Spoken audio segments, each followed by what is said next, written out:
Hello, everybody.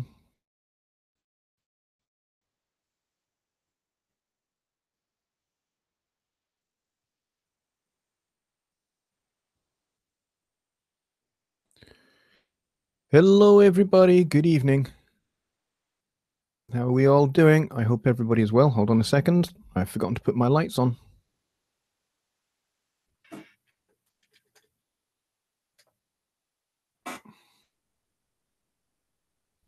And here we are.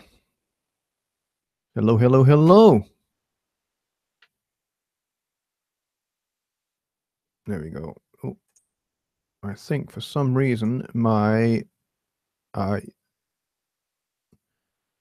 feed, my live feed is only at 480p. So you might want to refresh, folks, and make sure it's at HD.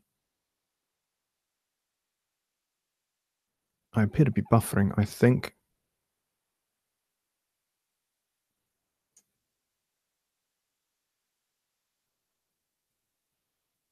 Is my stream actually working, folks?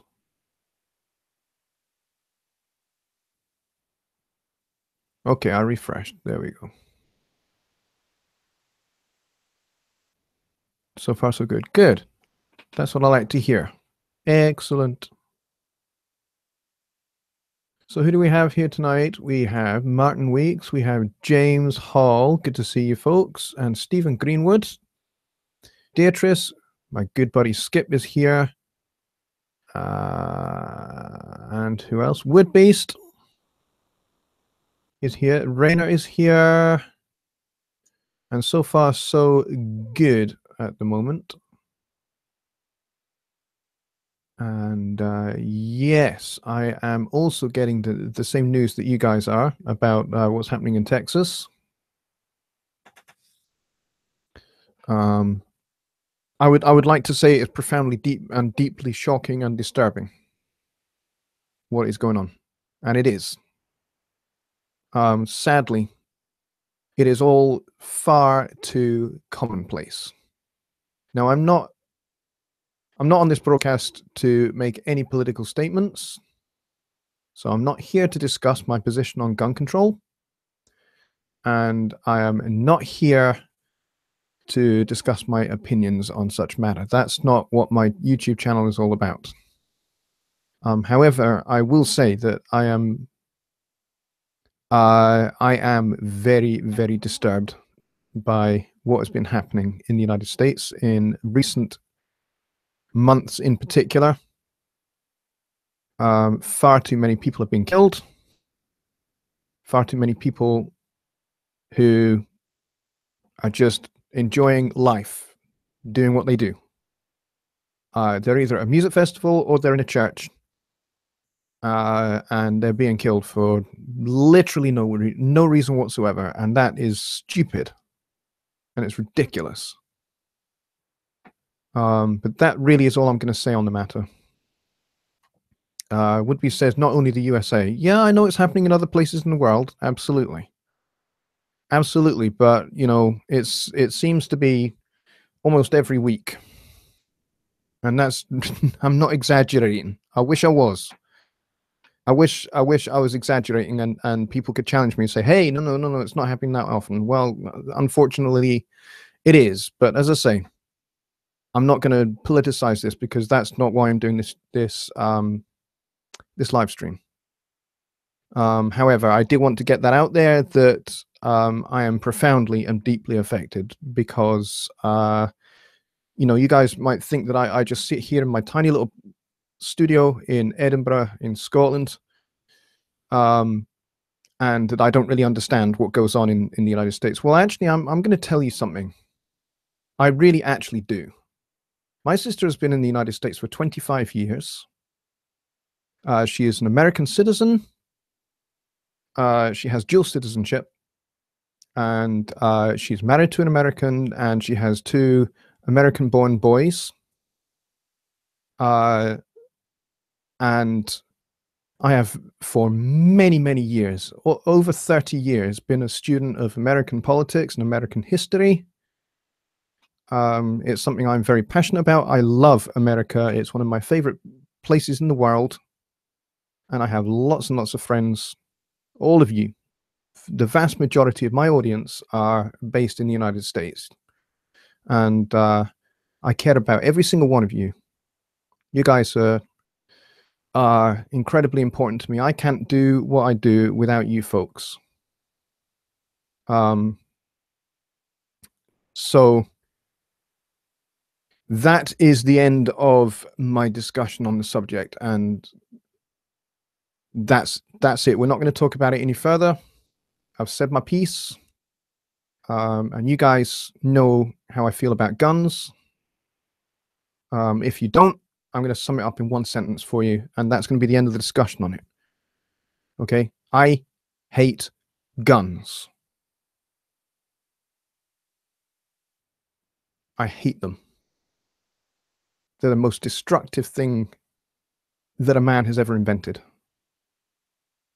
And I hate them. And I don't think anybody in their right mind needs to own one.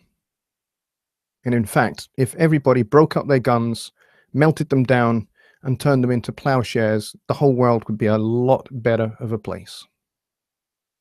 So if you disagree with me, fine. If you think that we should all have guns, fine. That's okay. That's your opinion. Mine is completely different. John Anderson, hi, Johnny. And all my friends from HST, I agree. If I could say it took us years to gain control of the tobacco industry, for me, maybe the political grip of the NRA, a little common sense, please. Yeah. Yeah. See, I'm not going to cheapen what has happened with humor. It's very tempting. Not to cheapen it, but it's very tempting for me to bring humor and say, actually, what you guys need is the United States needs to be brought back under British rule and British control, with British sense of humor, driving on the correct side of the road, and all of that fun stuff. You need us more than you realize. I'm only kidding. I'm bringing some humor to bear, because if I don't, then tonight is going to be not very good for anybody. So there we go.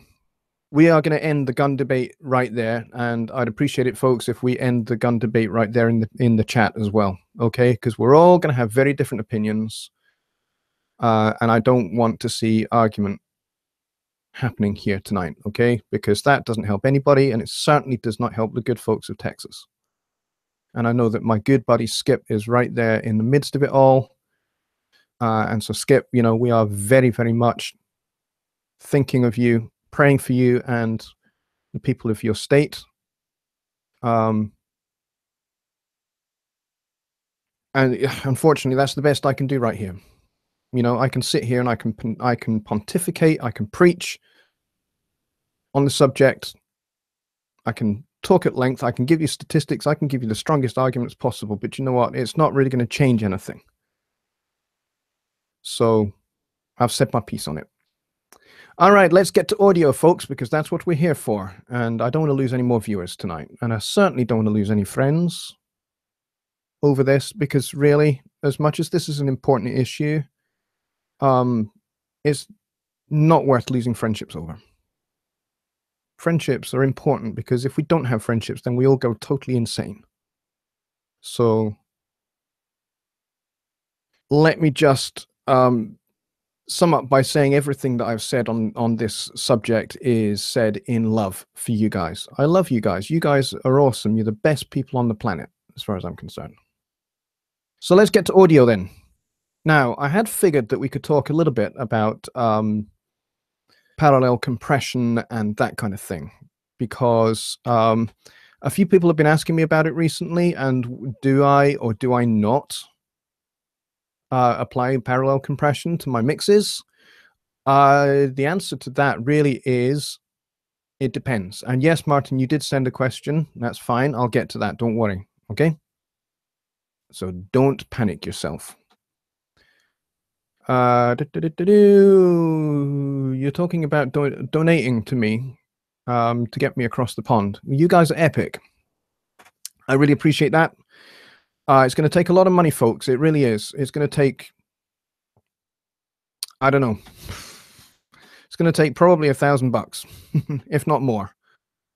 Because I've not only got to get myself there, I've got to be able to, you know, be able to stand on my own 2 feet whilst I'm there as well. So, because I don't like to live off people.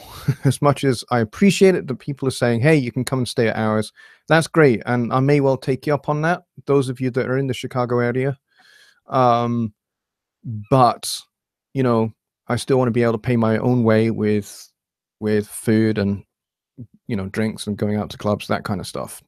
I still want to be able to cover all of that. So it's going to take more than £1,000, maybe, you know, maybe a couple of £1,000 to get me across there. So it's a work in progress, guys, and I'm prepared for it to take as long as it needs to take to get me across there. But yeah, I would love to get back, and I'd love to go, you know, go back to the country that I love. I love the United States, I really do. So, and I miss my sister terribly, and it'd be really nice if we could meet up again, because I've not seen her since 2007. So that would be cool. But yeah, I'm not forcing anybody to do anything. Okay. So let's see. Team effort guy says would be. Thank you very much. Alrighty. So parallel compression. Do I do parallel compression? The answer is yes, I do. But only if the song needs it. And because I work mostly in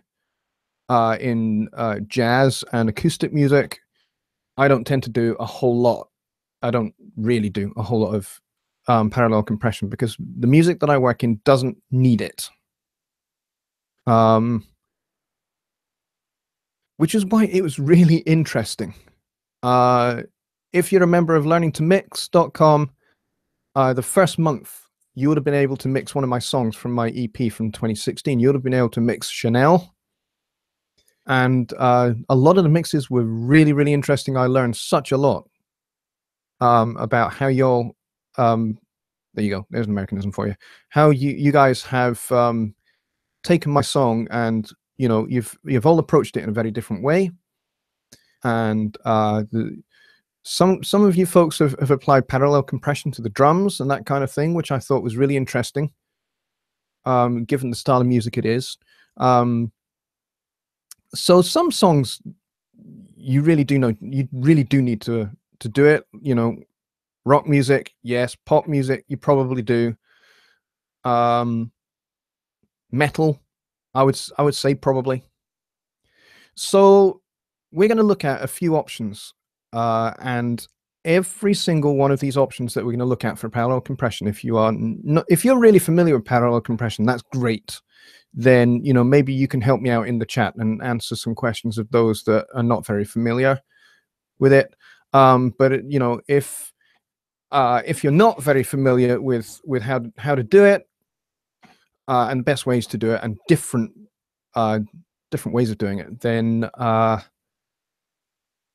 stay tuned, because that's what we're going to look at now. I'm just going to get Studio One open, and I'm going to hope that my RAM will handle it. I might have to shut a few windows in Chrome to do this, but that's okay. In fact, I should probably do that just now,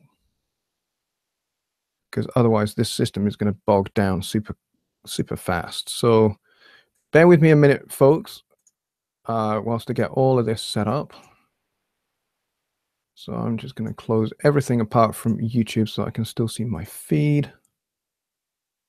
There we go. And I can close that too. Martin says, Johnny, book a gig as entertainment on a cruise ship. Get paid to visit and work on your music at the same time. Yeah, you know what? That sounds all great, and it sounds so easy to do. I wish it was that easy. I've been a professional musician since 1997. I've done maybe 5 or 6 of those kind of cruises, and to get booked on those is not easy at all. Trust me.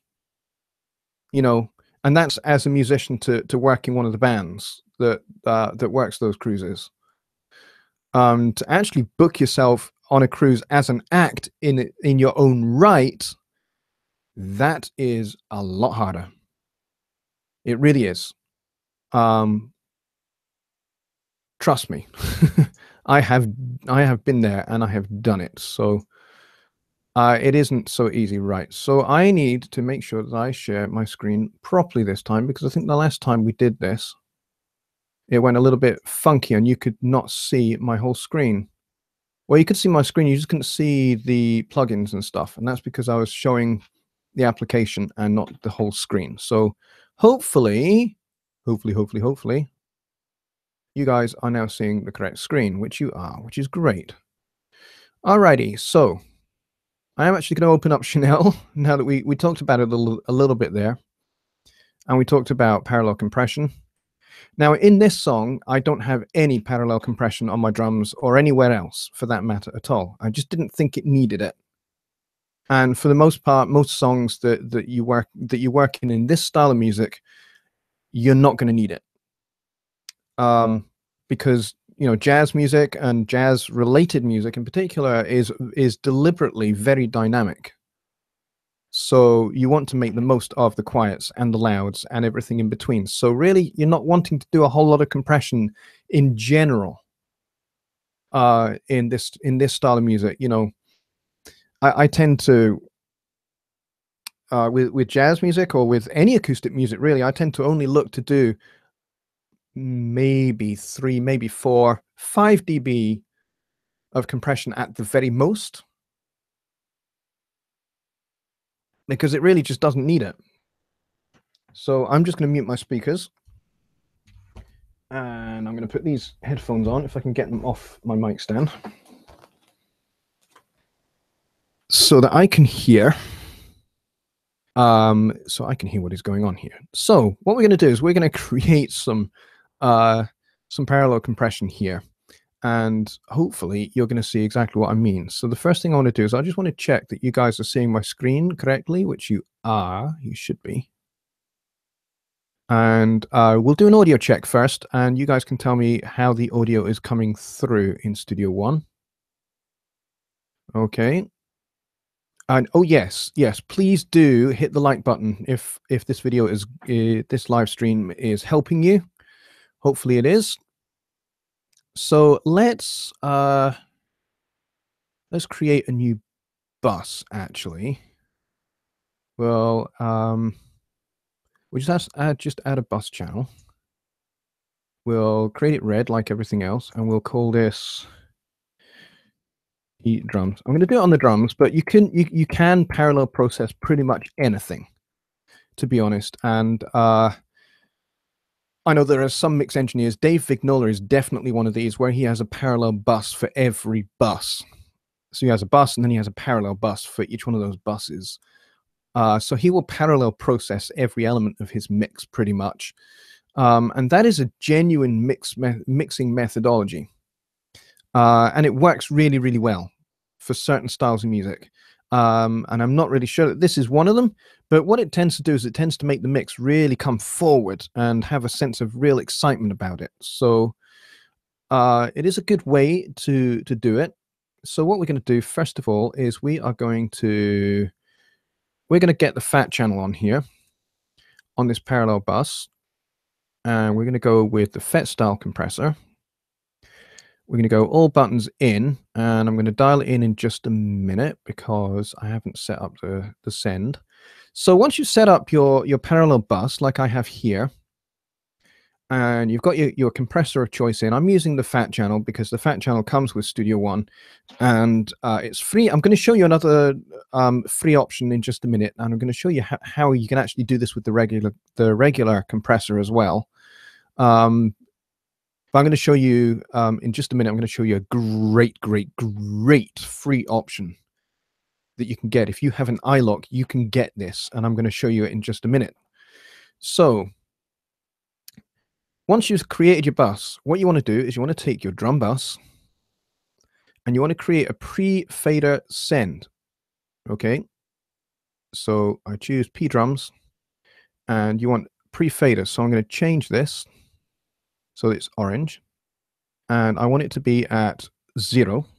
I don't want it to be at -6 like it is at the moment. So if I control click, it's now at 0 dB. So I'm sending a unity gain copy of this drum bus to this guy over here. And then this is going out to the main. All right, so we'll just mute that at the moment. And we'll just do a quick audio check from 4 bars before the verse, I think. And you guys can tell me how this is coming through, and I can adjust levels as we go. Here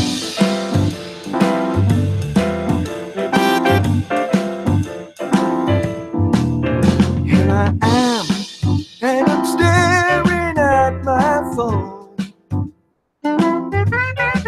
Don't have a plan, I can't wait for when you're home.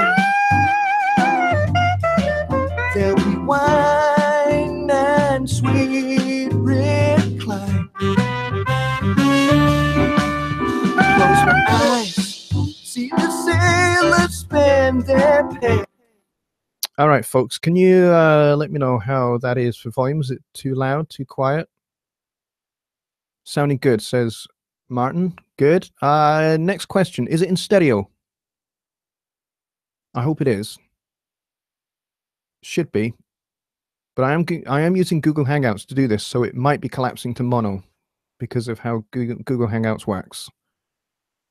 Whoopi says perfect. MJ, and good to see you, Mike. Glad you're here. Raina says optimal. I love that word, Raina. Optimal. It's a great word. All right, so I'm going to assume, guys, that you're telling me that therefore it is in stereo. And if it is, that is very cool. I need to get another monitor so that I'm not having to show my screen like this all the time. That would be very cool. I do actually have one. I just don't think my graphics, because I'm using the built-in graphics that you get with Windows, I'm not even sure whether it will handle a second monitor or not. So, without degrading the quality of picture that I already have. So, that's another question for another time.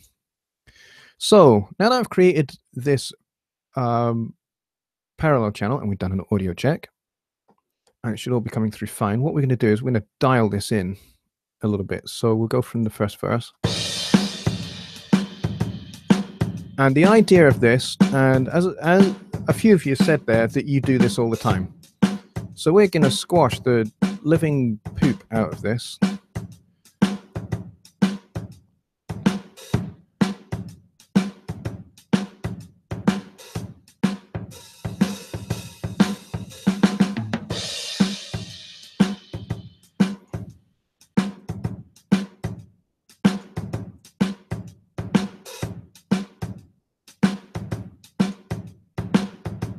Oh, I've not got the compressor on, that's why it's not doing anything.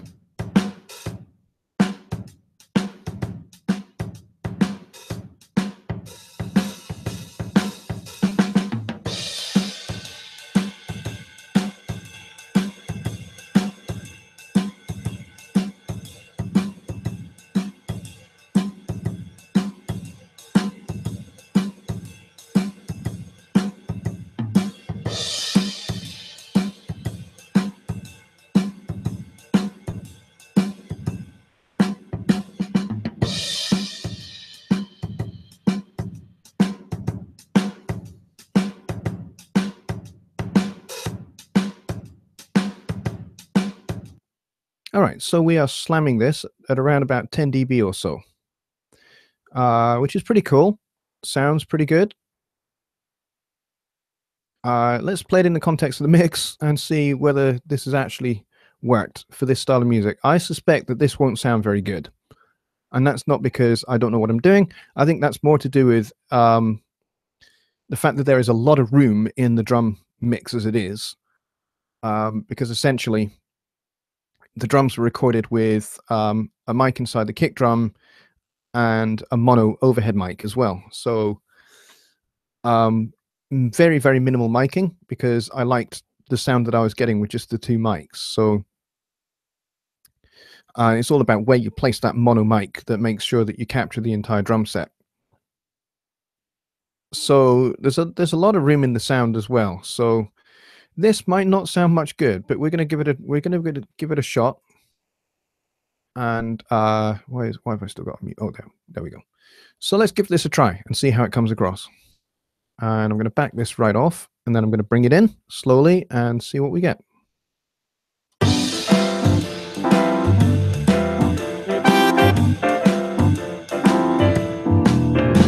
I am, and I'm staring at my phone. Don't have a plan. Let's see if we can slam this a bit more. When you're home, there'll be wine and sweet recline.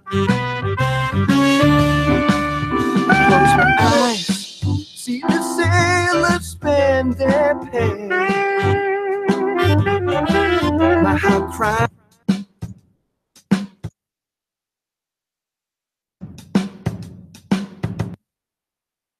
All right, so that's definitely one way to do it.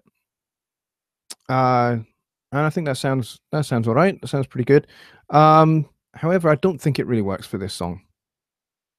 I just really don't, personally. But I'm gonna go back to the chat and see what you guys think. So let me know, guys, what you think of that. How you thought that sound. Raina says you think it's in mono. Can we test? Well, the way to test whether it's in mono is how it's coming through your speakers. Are you hearing things panned left and right or not? If you're not, then it's probably in mono, in which case this demo is not entirely going to work. Maybe not fully.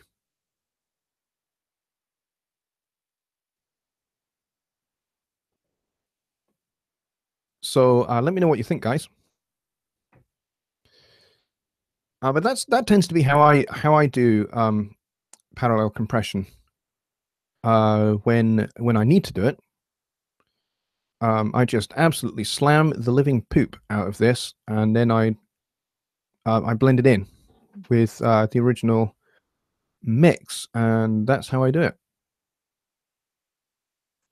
And I like using the 1176 to do it. The 1176 sounds great on drums anyway, so even if I wasn't using it in parallel, I would certainly do it. I would certainly use the FET compressor, the 1176 style compressor in the Fat Channel XT to do it. So that is one really cool way in which you can achieve parallel compression. So let's turn that off. And I said I would do the same thing with the regular compressor. So let's get that guy in. And we're essentially going to do the same thing. We're going to slam that right across there. We will go for a fast attack. I'll maybe keep it at 50 millisecond release just for now. And then I'm going to pull this back a little bit in just a second. And we'll turn that down to there. And we're going to, let's try this. Let's go from verse 1 again.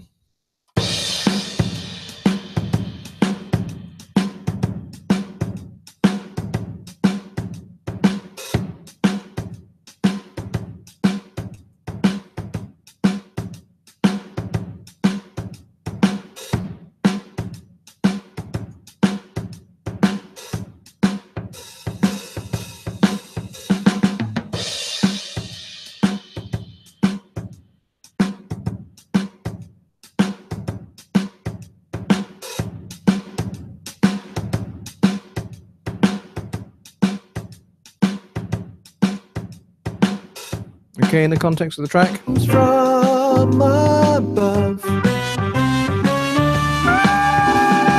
my Chanel, do you not know? No matter where you go, we'll walk hand in hand to our promised land.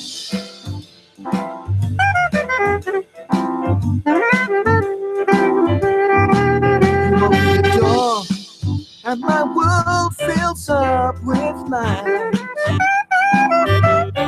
I'm sliced to the core, but I'm gonna do what's right. We'll drink wine, everything's just fine. My Chanel. Alrighty. So that's with the standard. with the standard Studio One compressor. Martin asks, why did you have all the setting buttons turned on? Because on the 1176 classic compressor unit, the actual hardware unit, if you wanted to get really, really hard-hitting, absolutely, mashing compression, then what you did was you pushed all 4 buttons in. So if I go back to the fat channel compressor and I show you, so on the original 1176, you did not have an all button. You had different ones. Hang on, why is this not?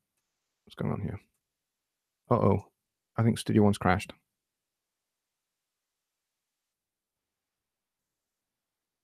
Oh, it's because it's not switched on. There we go. So on the original 1176 compressor, you didn't have a button marked all. That just didn't exist. You had 4 to 1, 8 to 1, 12 to 1, and 20 to 1.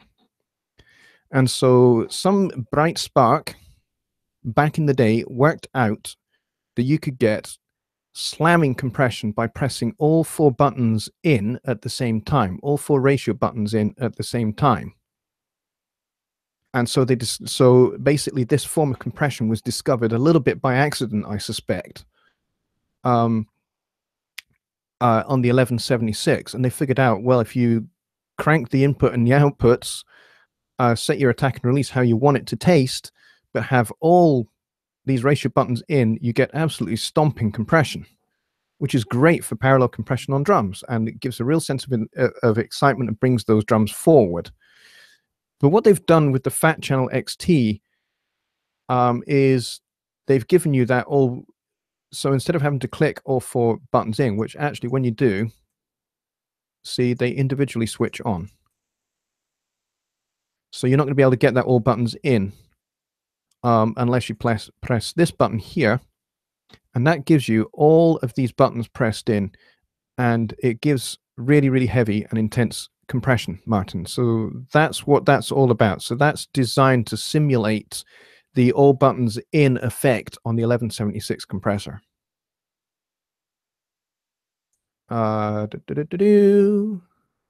Let's see. MJN Studio says at MW, you want to use high ratio to really squash the signal in parallel. Yes, absolutely. John Wilkins says, I read somewhere that was the English settings, all buttons. That may well be true. I don't know. MJN says, parallel is how they got the huge drum sound on John Bonham's drums. Yes. Yes, that's how they got Bonham's huge monster kick drum sound. Apart from the fact that his kick drum was largely very open sounding, not much in the way of muffling or damping inside the drum itself. He was a big exponent of very open tones on his drums. And then, yes, you would parallel compress and squash the sucker out of it and make it sound great. So that's what the all buttons in stuff is all about there, Martin. Okay, so that would be that compressor there. So we turn that off. And there is no all buttons in on the regular compressor. This is just too transparent, in my opinion, to get good parallel compression.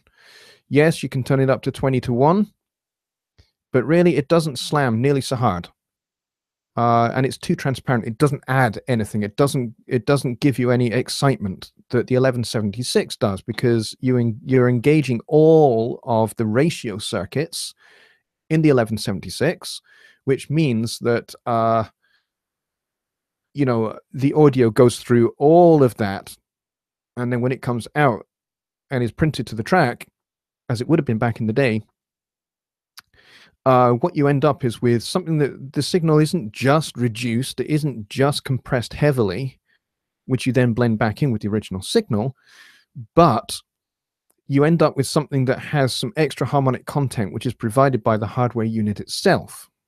And that's what the guys at Presonus have tried to do with emulating the 1176 in the Fat Channel XT. And Martin, I know you have a question about mix knob, and how has that done away with the traditional methodology for applying parallel compression?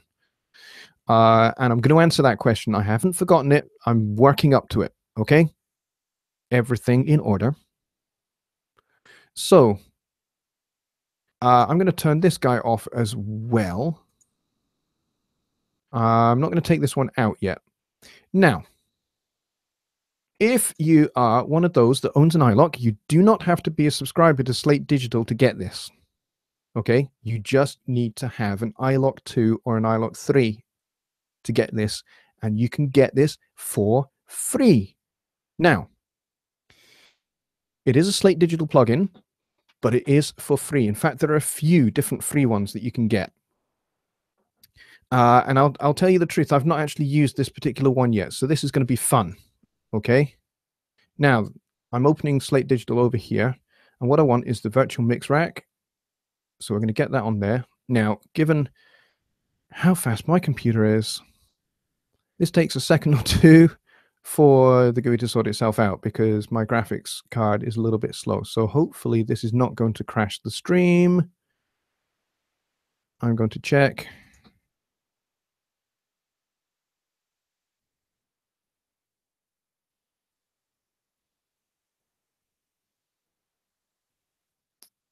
Yeah, it should be okay. Should be okay. Okay, now the GUI for the mix rack has finally sorted itself out, which is cool. So what I'm going to look for in the virtual mix racks here is I'm going to look for a plugin called the Monster. And there she is. Let's get that in there. Now, the Monster is called an extreme dynamic processor. And essentially what this is the all buttons in on an 1176 compressor. Okay? That's why it's called the Monster. You can do it with the 1176 compressor in the fat channel, but you can do it here as well. So already built into this is a high ratio. This is a very high ratio compressor. And this is set up for fast attack and slow release, I think. And then this is basically all the default settings. So what I want to do is I want to get my kick drum a little bit out of the way of this compressor because I don't want it to be triggered too heavily by it. So I'm going to roll this up to about 50 or so. And there are actually really some really cool presets for this. Let's see. So I mean, it's not you don't just use the Monster on drums. You can use it on guitars. You can use it on synths. You can use it on vocals as well. So we are going to call in, let's see, let's try this one, Drum Group Smasher. Let's see what this is like. And we're going to close that for just a minute. And we're going to solo up these guys, and we're going to see what this does.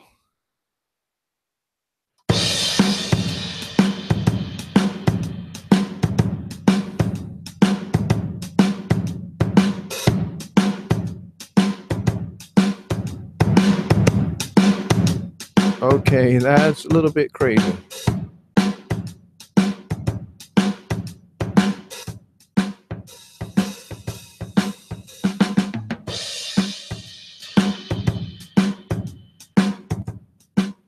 All right, let's check this out in the context of the track. Rise, but I could never walk away.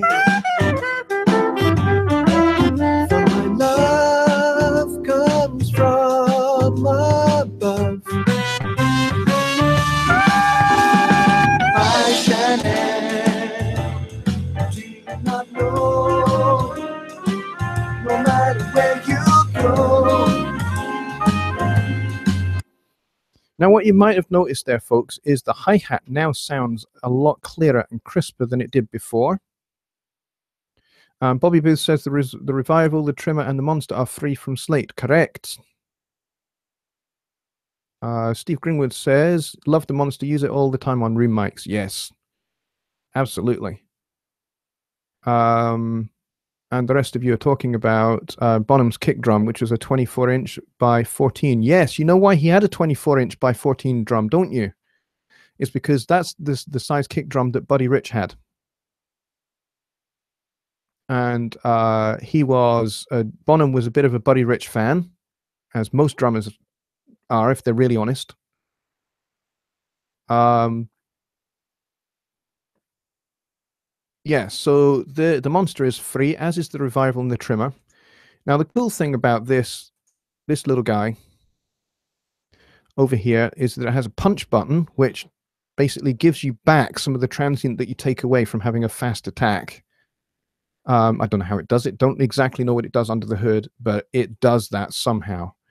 Plus, it also has this high frequency detection circuit here, which is extremely cool. Check out what this does. If I set this up on the verse again, and we solo the drums again, check out what this does. If I roll this all the way down and then I bring it back in, check out what this does to the hi-hat and the cymbals in particular.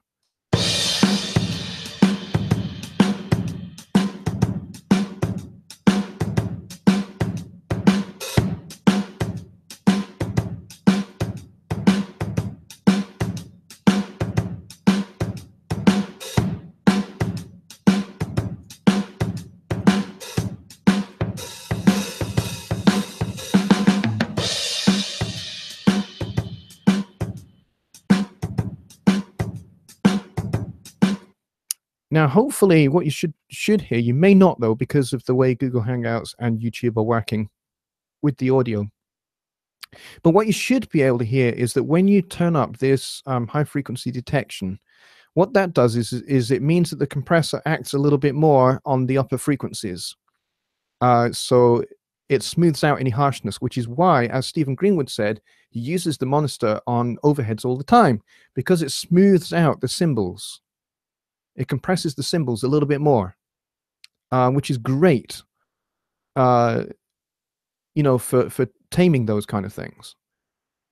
Because, with drums, that's particularly what you want to do. You want to tame those crash cymbals so that they're not too harsh, they're not too, ear-splittingly crisp.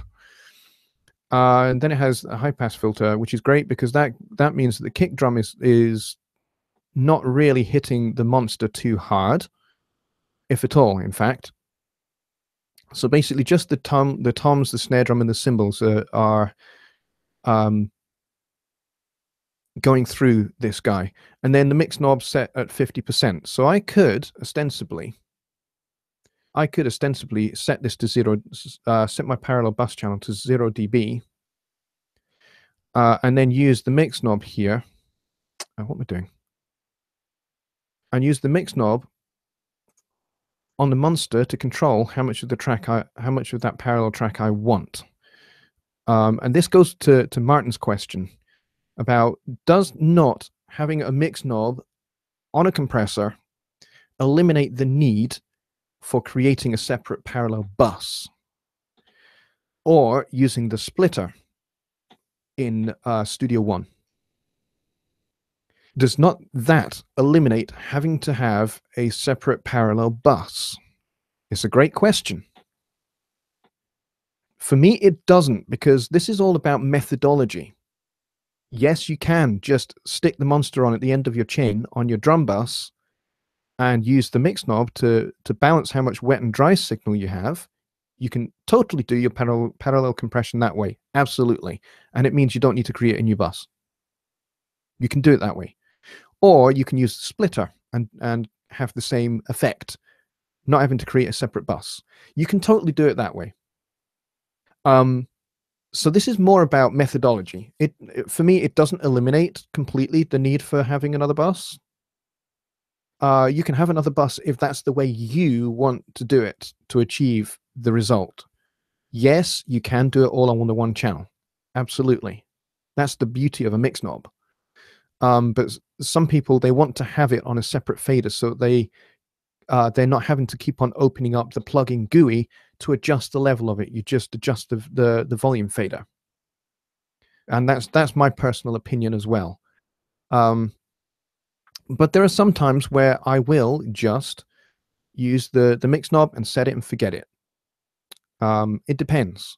But for the most part, I like to create a separate parallel bus for each of the things that I'm going to be doing parallel processing on, because that means that I can control that with just a fader move rather than open the GUI, go over to where the where the plugin is on that GUI and adjust and then close it again. For me, that's a few more clicks. Not that I'm obsessed with doing things in the fewest clicks possible. I'm not that lazy. But for me, it is just about a different methodology. Okay, so that's essentially that, folks. So I hope that that was helpful and instructive for you. If it wasn't, then we can talk about that. Alrighty, so let's go back over to the stream. You guys are still talking about Bonham's kick drum.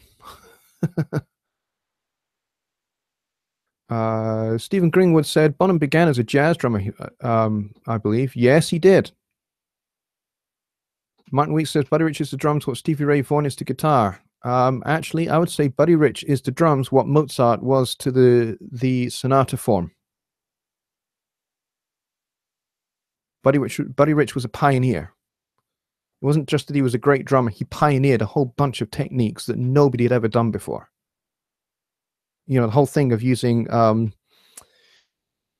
finger control to obtain a certain amount of bounce, and also push-pull technique for creating the famous one-handed roll, which, to be honest, even when I've slowed the video down, I still haven't got a clue exactly how he's doing it, because really his hand just doesn't move. And yet he's getting a genuine one-handed roll. Don't know. But he pioneered that technique. Let's see. Martin says, funny how so many of the great 60s, 70s drummers were jazz influenced in one way or another. Bonham, Watts, Ginger Baker and others. Yeah, well, that's because before the 60s and 70s, there was the 40s and 50s.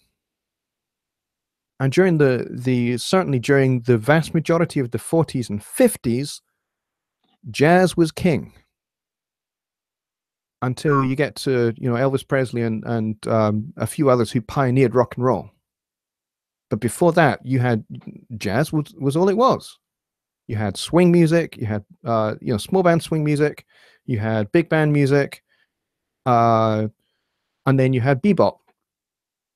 People like Max Roach pioneered a whole bunch of techniques for bebop drumming, and Joe Jones was the first guy to play the traditional jazz pattern on the ride cymbal instead of the hi-hat. So you wouldn't have rock and roll music if there was no jazz, and you certainly wouldn't have rock and roll music if there was no bebop. They all came from the same place.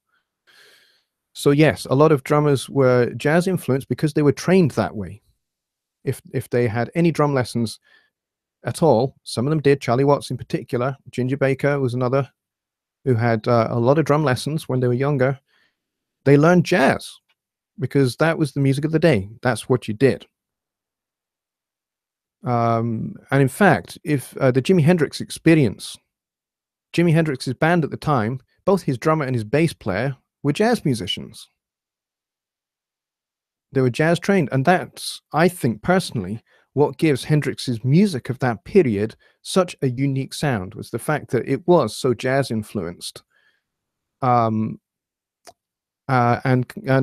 Hendrix himself was a big fan of Miles Davis and John Coltrane, in particular, very inspired by John Coltrane's improvisational techniques and developments. A lot. I mean, Hendrix was quoted as saying that Coltrane helped him form a lot of his, some of his pioneering electric guitar techniques. He was trying to replicate saxophone sounds on the guitar. Mitch Mitchell from Hendrix was solid jazz. Yes, he was, and he was an amazing drummer. He certainly was. He had a playing style that really breathed. And actually, if you listen to Steely Dan's current drummer, a guy called Keith Carlock, you hear some of the similar playing styles and some of the similar approach to asymmetrical rhythms that Mitch had.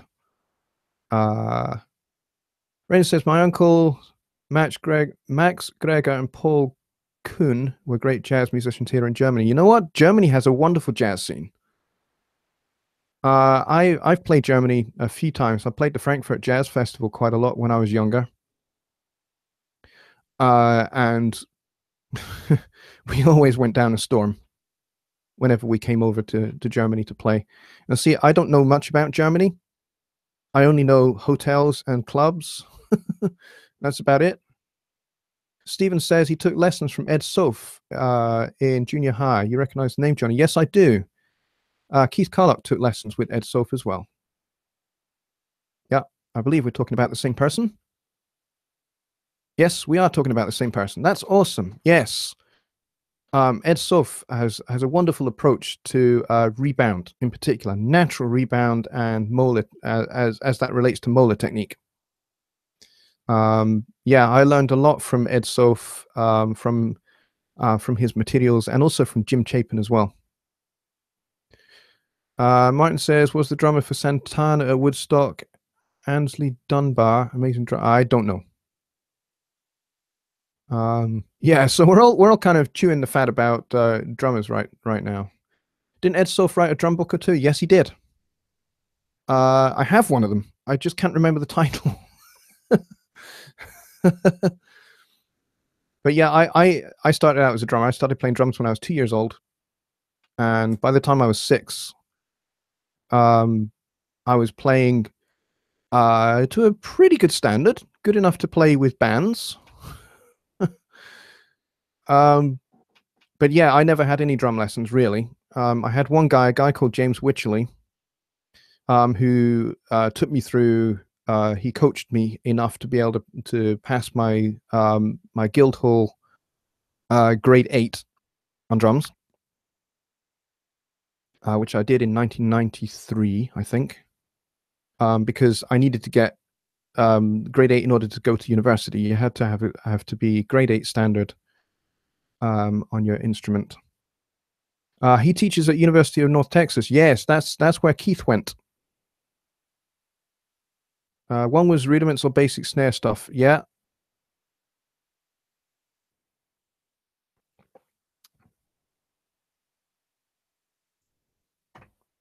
Yeah, Ed Soph was really big into molar technique, but you know, kind of really using a natural rebound, allowing the stick to come right away from the drum naturally without you actually lifting the stick. You know, a lot of people taught, you know, kind of like this downward stroke and then you kind of lift the stick back up. Well, Ed Soph, from what I understand, from the way Keith Carlock has talked about him, was very much about kind of like this: the stick comes down, the stick strikes the drum, and the stick rebounds back up, and you're effectively playing it like you're bouncing a basketball, and that's kind of where the action comes from. But that's as I understand it, and that's how I learned it, to be honest. But yeah, we're kind of getting sidetracked a little bit here into talking about jazz drums, which is great because that's what I grew up on. Bob Powell said, "Hey Bob, good to see you, buddy." He says, "Smile." I am smiling. This is how I smile. All right. Master of rebound. Stick does all the work. Yes, absolutely. And as soon as I learned that the stick does all the work, you know what? My playing just you know, exploded overnight. Alrighty. So has anybody got any questions related to what we talked about tonight to do with parallel compression? If you guys, you know, are already well versed in parallel compression, that's fantastic. But some of you may well not be, in which case ask away, and it would be cool to get some dialogue going and some questions going on this subject. Now that we've chewed the fat a little bit about drums, let's have your questions. Okay, Stephen asks, other I can't speak. Can I start again? Other compressors you recommend? There are a few. John says JL smiles by making his eyes sparkle. Thank you. There are a few compressors I recommend. Martin keeps on bashing on about the MJUC, which is a compressor made by Klanghelm. It is a good compressor. And yes, I do use it, but it has a particular sound and a particular flavor to it, which is a little bit different to some of the other regular compressors like the 1176 or the LA2A, or the Fairchild, or the I think there's an API one as well. Yes, the MJUC is a good compressor. If you've never seen it before, if you don't know who makes it, I can tell you. I'm going to turn the virtual mix rack off, and I'm going to go up to, where is it? Klanghelm. There it is. So they are made by a guy called Tony. I don't know what his last name is. All I do is I know him as Tony, and he is based in Rainer's country in Germany. And he started his company Klanghelm basically as a way to make plugins for his own use, essentially. And he does not charge very much for his plugins. They are absolutely bargain prices, because he's not, as far as I can tell, his ethos is he's not really in it for the money. He's in it just to share his plugins that he makes for his mixing and for his music production. And he just likes making plugins, and he's particularly good at it. Now, there is a free one that you can get from Tony, which is kind of like a stripped down version. And I'm going to show you that now. I'm going to bring that onto this parallel bus here. And this is what it looks like. It looks a little bit like an LA2A, to be honest, apart from the fact you get this time constants thing here. But if you ignore that, you've got a compression button and a makeup knob. It's dead easy. You can dial in your compression to your heart's content, which I'm going to do. I've not done it with this before. I'm going to set the time constant to fast.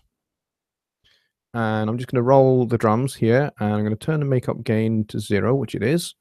And I'm going to turn up this compression knob, and we'll see what happens.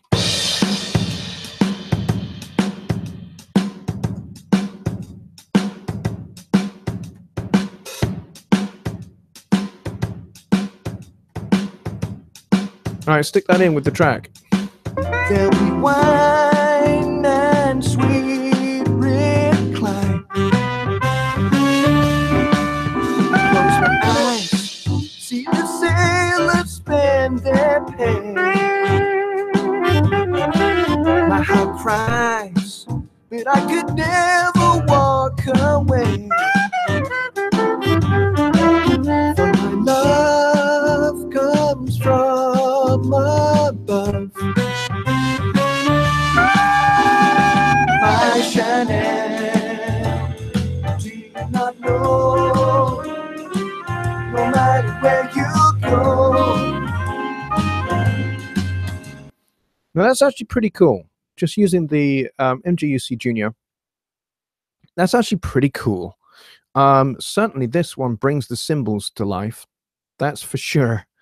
And I really quite like what it does, actually. This is the free one. And this is basically a mixture of 2 of the compressors that you get with the main MJUC, which I'm going to show you now. So I'm going to take this one off because we're getting a little bit clogged up. And I'm going to bring the real one in. So the MJUC, you get 3 compressors for the price of 1. And this currently, as far as I know, is only going for 24 euros. I think that's correct. Can you guys actually see my screen? I'm not sharing it. I forgot to share the screen. I'm an idiot. Surprised you guys are not screaming at me to do it. Sorry. I'll start that again. I'll start that again. Right. Let's get rid of that. I'll do that all again. That's my fault. All right. Let's slam this sucker. Let's roll that up to about there and that up to about there. I think that's where I had it. Let's go back to verse 1. All right, let's just check that you can see it now. That's my fault. Sorry, guys. Okay, you should be seeing it now. Yeah, Martin, please don't scream at me, okay? I've only got the one monitor. I can't tell what's going on. I have to guess a lot of the time, all right? So, you know, don't shout at me. I can tell you're not seeing the console of plugins. I checked. Sorry, guys. I do appreciate you trying to let me know. Okay? Just don't shout at me. All right, so here it is. This is the free Klanghelm MJUC that you get from Tony at Klanghelm in Germany. And it basically has a compressed knob and a makeup knob and time this time constants. You have fast or slow or automatic. This is great, a great compressor if you're wanting an analog kind of sound to a compressor, but you know, compression's still kind of a little bit new to you. This is great because you can just slap this onto auto, turn up the compression, and turn up the makeup gain to balance the input and the output signal. Bob's your ante, you've got it. You have compression. And it will work for you, and it will sound analogy and vibey, and it's good. And it's very, very simple to use. 2 knobs. You can either have fast attack or slow attack, essentially, is what this is. And this is totally free. Doesn't cost you a penny. So I'm going to dial that back in again, and we'll do it again.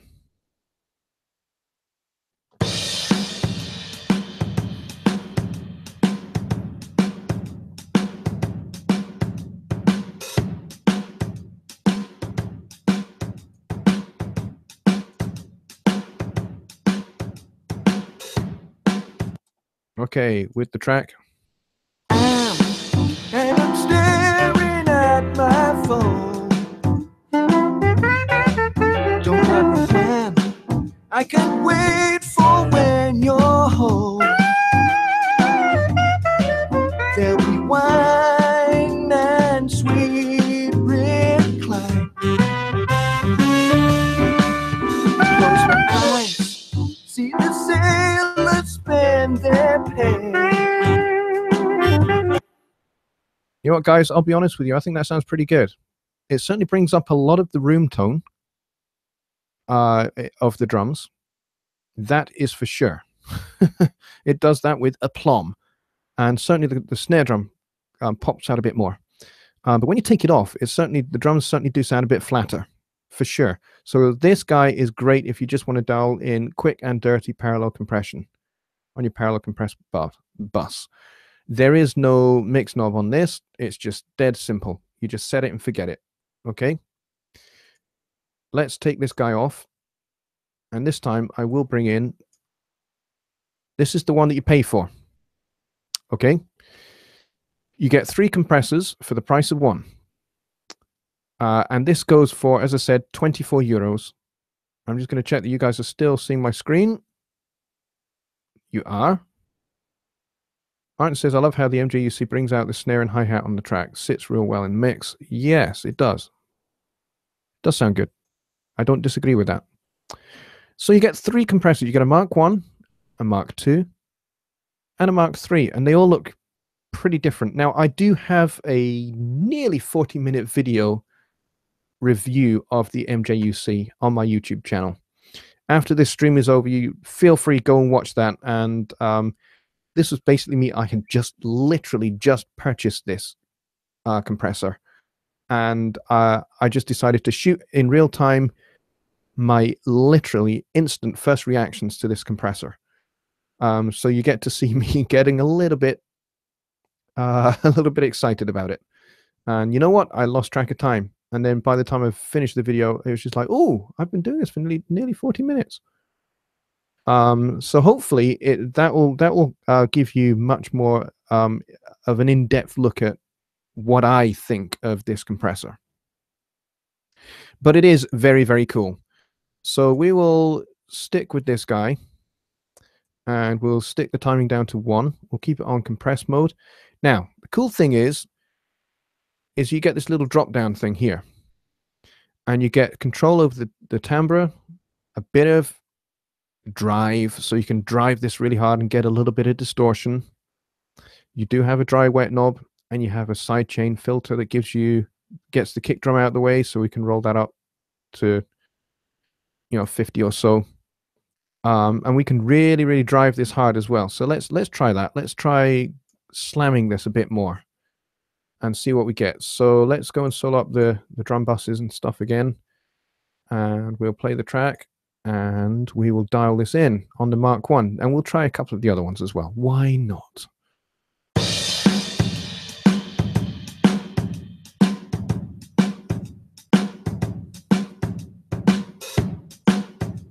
Aiming for roughly the same kind of thing.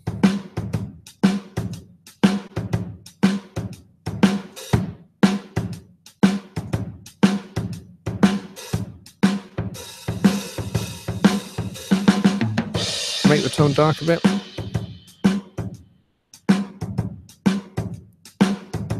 Or you can have it hi-fi, and it brings out some of the top end, the hi-fi setting.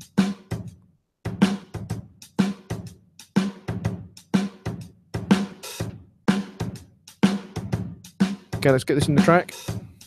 My Chanel, do you not know? No matter where you go, we'll walk hand in hand into our promised land.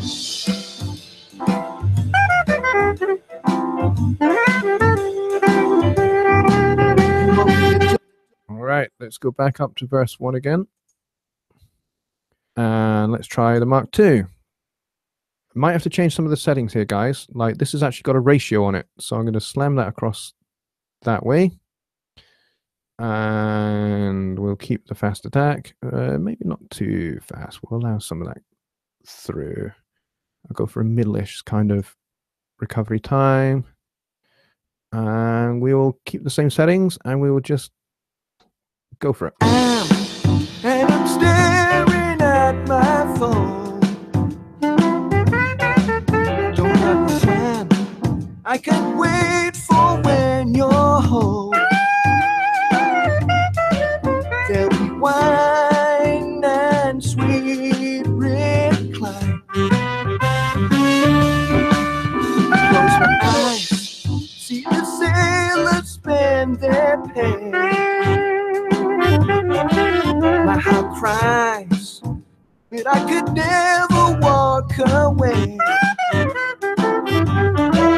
For my love comes from above. So what this is like on the chorus with the ride cymbal. My Chanel, do you not know? No matter where you go, we'll walk hand in hand into our promised land. Yeah, it does make that ride cymbal swell and breathe quite a lot. You can really hear that, but that snare drum certainly does pop through, guys. That is for sure.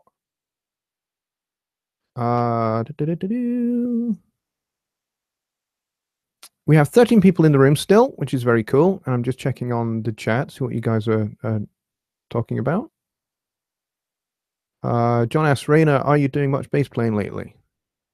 I certainly am. Personally, me, I am doing quite a lot of bass playing at the moment.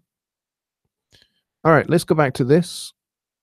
So that's the Mark II. The Mark III, let's try the Mark III doing some parallel compression. Now this is, again, a little bit more of a different, you get this punch knob here. I'm going to slam that. But you also get this high ratio setting as well. So you don't get individual, an individual like ratio slider anymore. You get this high ratio thing.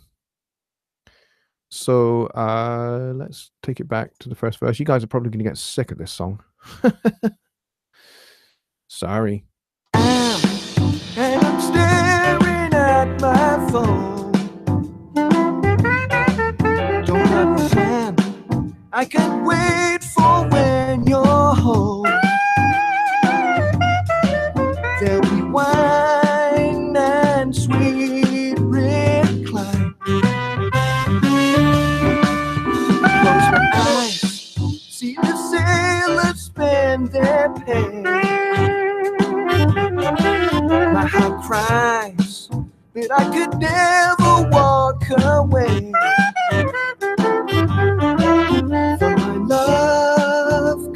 comes from above. My Shannon, do you not know? No matter where you go, we'll walk hand in hand to our promised land.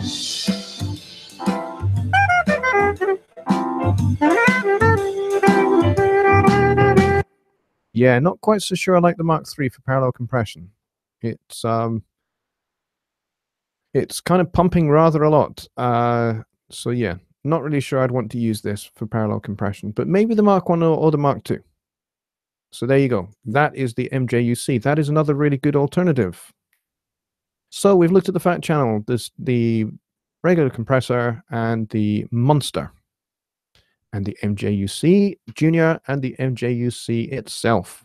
So there's plenty of options there that we've looked at that would be great for parallel compression. Martin Weeks says, do you make much use of the density or I-stage buttons in the Mark III? Not really, to be honest. No, I don't. To be honest, Martin, I don't use this compressor as much as I used to. I use it on when I feel that there's a calling for it on a particular song.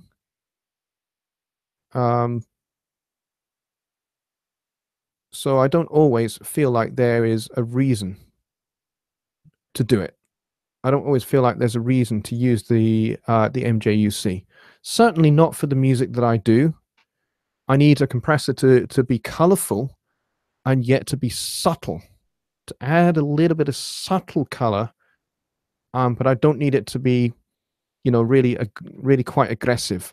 And the Klanghelm can get a little bit aggressive for sure.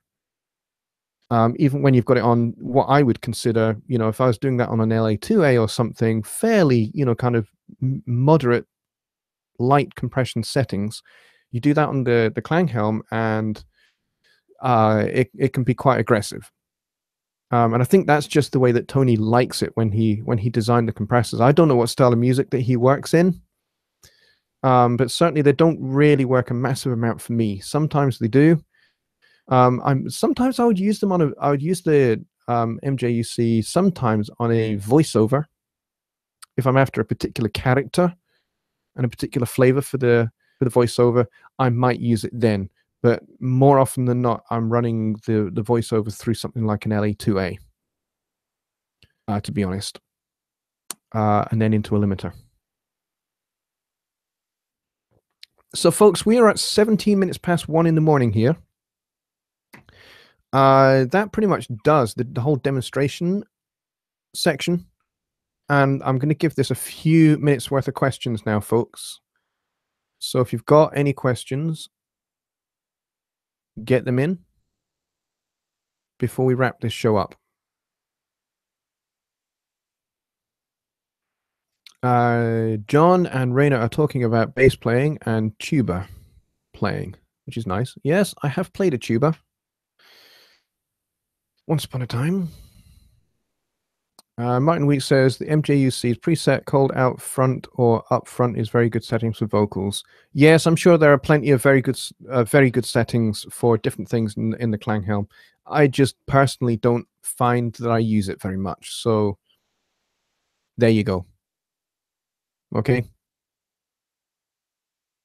MJN Studios says, thanks for the demos, Johnny. Well, thank you, buddy, for coming along, and thank you all for coming along, actually. And I hope that you found this little session on parallel compression useful, even if, it's something you do already. Like Stephen, you do parallel compression on overheads. I maybe should show how you can do parallel compression on a vocal track as well. That could be quite interesting to do. If you guys are up for that, we can certainly do that. We can do another session on that another time. That would be cool. Any other questions? Questions are good. I'd be happy to ask some more. Ask some more, answer some more. Martin says, extremely helpful. Thank you. You are welcome. So, folks, you're probably wondering why I've called this live stream the Bonfire Night Edition. Well, I've called it the Bonfire Night Edition because it's November 5th, and in the UK, that means we celebrate something called Bonfire Night,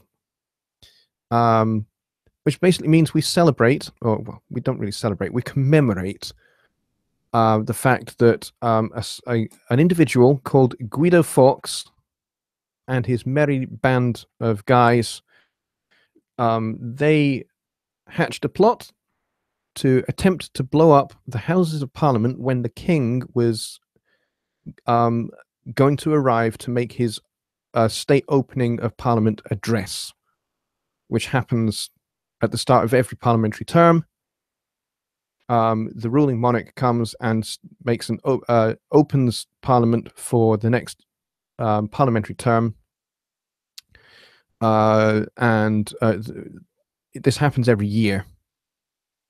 And the ruling monarch addresses both houses of Parliament at the same time. The House of Commons, which is the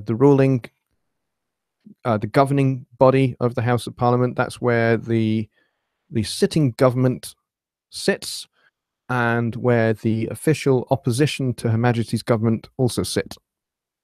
And so laws are proposed, debated, and voted on in the House of Commons, and then you have the House of Lords, and the House of Lords acts as a check and balance for anything that is voted on and passed down from the House of Commons. It's a little bit complicated, but this guy Guido Fawkes decided he was going to blow up the said Houses of Parliament because he didn't like the king, because the king was not a Catholic, and Fawkes was a Catholic, and he wanted to destroy the king. The king at the time was King James I of England, who was also the king on the throne of Scotland. He was James VI of Scotland and James VI of England. And in 1605, he united the thrones of England and Scotland and prepared the way for the creation of the United Kingdom.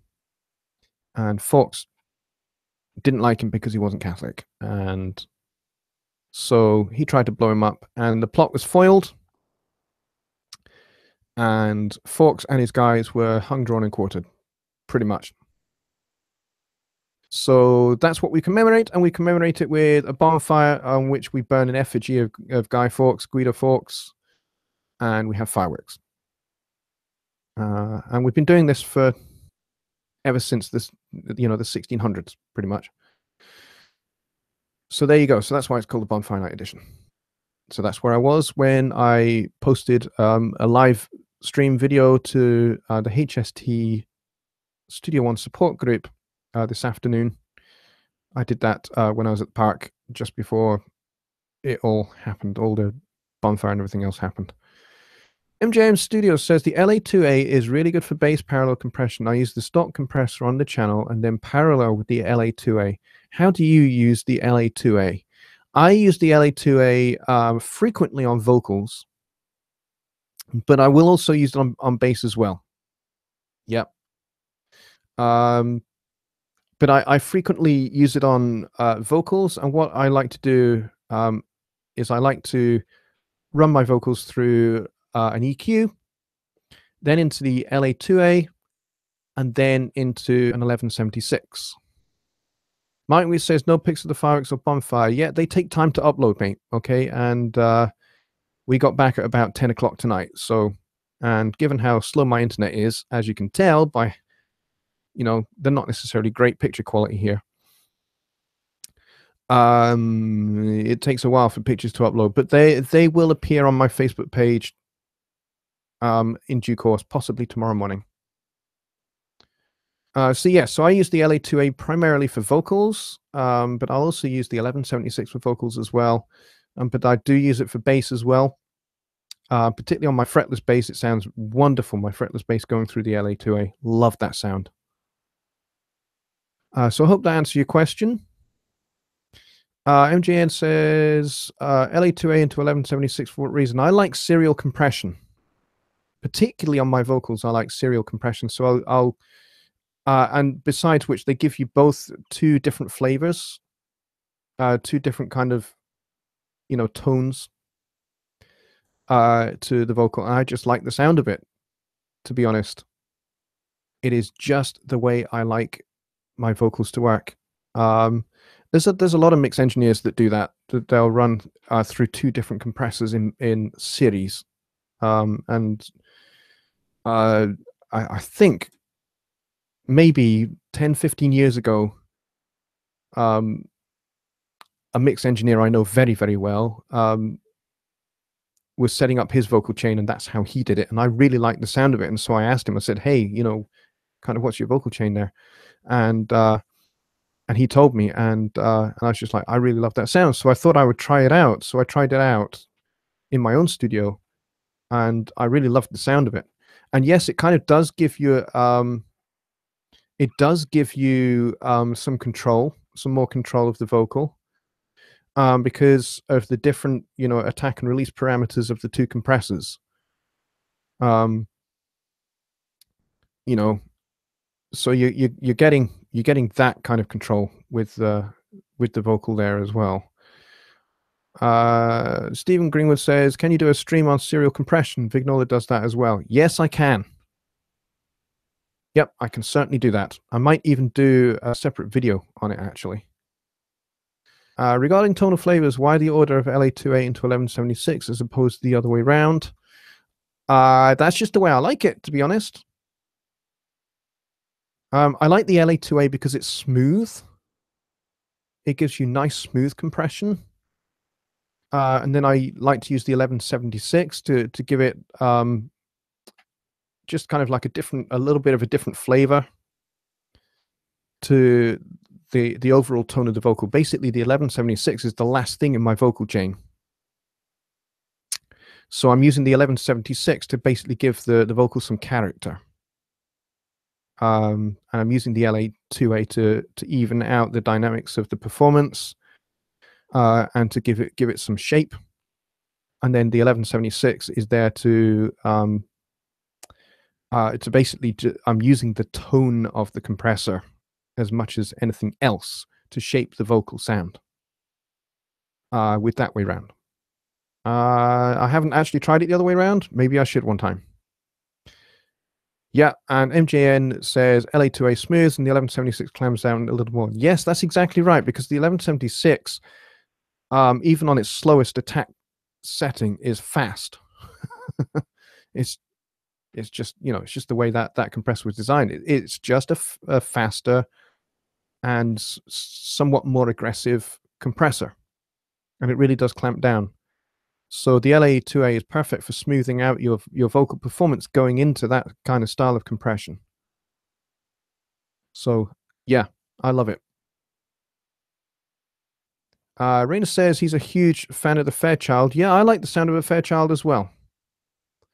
John asks, what are in those white boxes behind you? White boxes behind me. White boxes behind you to the right. Oh, you mean up here? These things I'm pointing to up here. That's my Nintendo Wii. And on top of it is my controller. When I'm finished work, I like to chill out and play some Nintendo Wii. Yes. I have to be careful not to smack my hand into the keyboard, though, when I'm playing the Wii. I wanted to have the Xbox in here, but my kids pretty much stole my Xbox, and the Xbox is now in the lounge and the Wii is in here. What can you do, huh? 'Tis just the way it is, I'm afraid. But there we go. So it is coming up at 1:30. I'm going to stay on for approximately 3 more minutes. John is laughing and he says, I thought they were half-inch reels. Yeah, I've not used half-inch reel tapes for a long time, buddy. Stephen says, great for frustrating mixes. Yeah, without a doubt. I have a few good games. I have Medal of Honor for it, which is great. I think it's Airborne Assault I have. And I have a baseball game, and I have an ice hockey game, and I have a cricket game as well. And those are the games that I have for that guy. Now, I'm going to make a very quick little announcement. I know I've kind of left it to the end. But my studio is about to change. So this week, maybe for the next 10 days, you might not see a whole lot of videos going up on YouTube. And that is because some new gear is coming into the studio, and I am going to have to move things around in here to make way for it. So that chest of drawers that you see behind me there, which the Wii and the telly are sitting on, that is going. And all of its contents are going as well. And things are going to be a little bit different round here. And hopefully it will improve the sound of my audio from my videos. And hopefully it will improve my mixing methodology as well. Because I'm going to be a little bit more hands-on, guys, which I'm really looking forward to. So that's going to be over the course of maybe the next week or 10 days or so. So I'm really looking forward to that. MJN says Studio Live 32 Series 3. I can't tell you. I can't tell you what I'm getting. I'm not allowed to. Sorry. But as soon as I am allowed to, believe me, I will not shut up about it.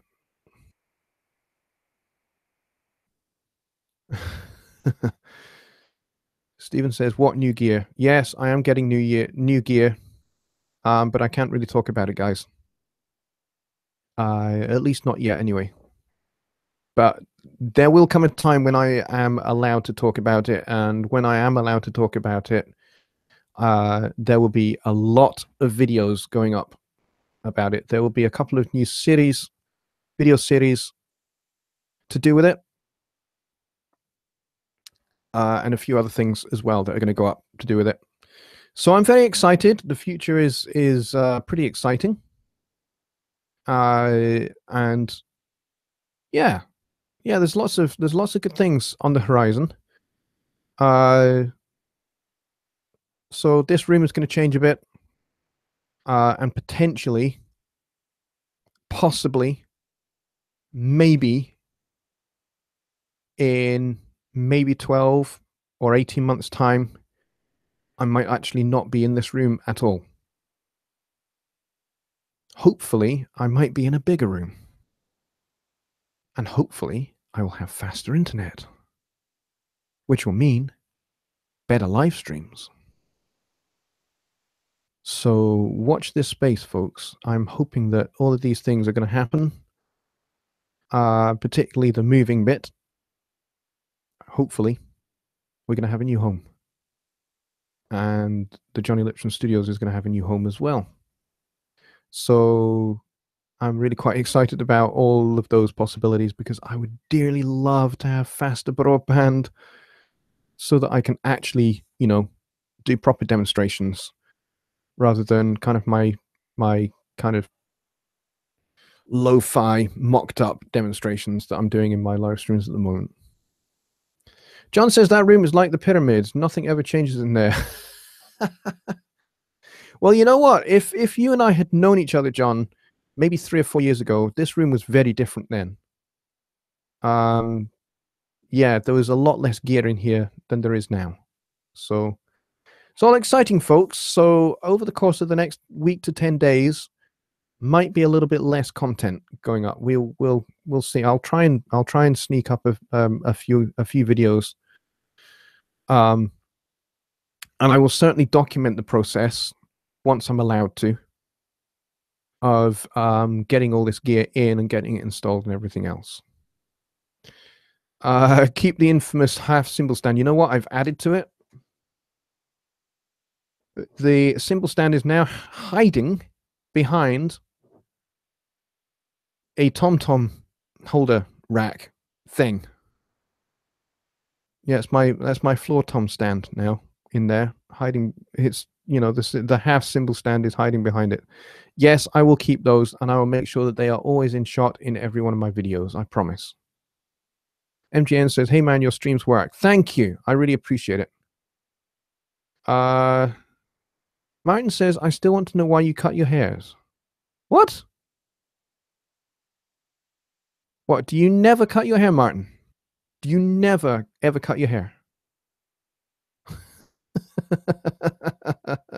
That's funny. MJN says, I took over our master bedroom. Wow, you are a blessed man, my friend. My wife has a dresser, a closet, and the bed. The rest is all mine. You know, I have a friend of mine down in London. He's a wonderful bass player. He's absolutely awesome. And basically the studio is in their master bedroom as well. His studio, and he has a console. He has a Kadak console, which sounds beautiful, by the way. John says, yeah, but it doesn't raise the resale. Okay. Yes, I bet she does love you, Mike. She must do if she's letting you take over the bedroom. Wow. Well, technically, Technically, I'm taking over the kids' bedroom. This was my daughter's bedroom before we had our son. So technically, I'm taking over their room.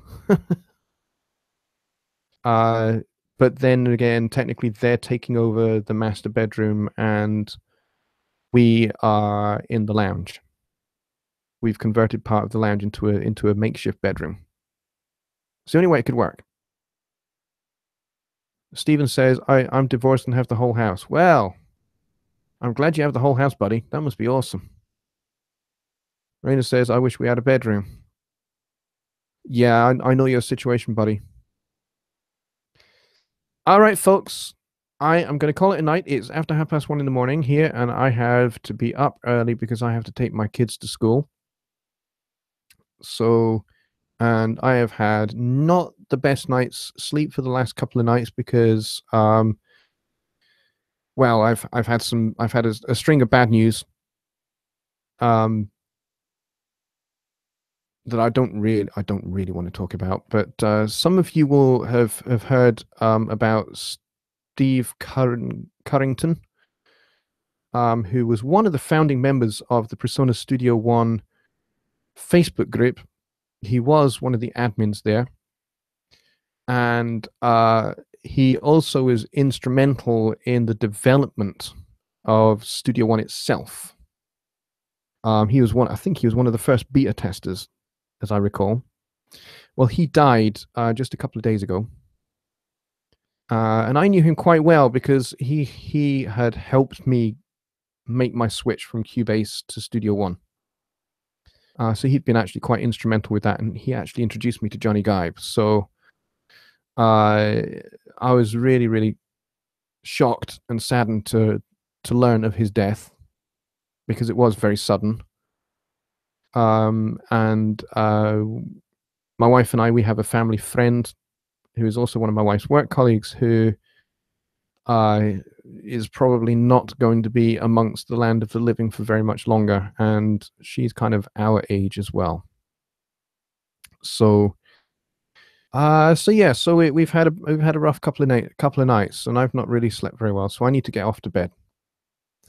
So thank you to every single one of you for coming on to the show tonight, and thank you for the great questions. And thank you, Martin, for suggesting that I do a parallel compression session today. So thanks a lot, guys, and I will see you all some point this week. I don't know when, but I will be around in the Home Studio Trainer support group and the other Studio One groups, I'm sure. And the Personas forums, I will be there answering questions as well. But as I say, there may not be a video for a little while. All right, folks. Good night. God bless. Take care.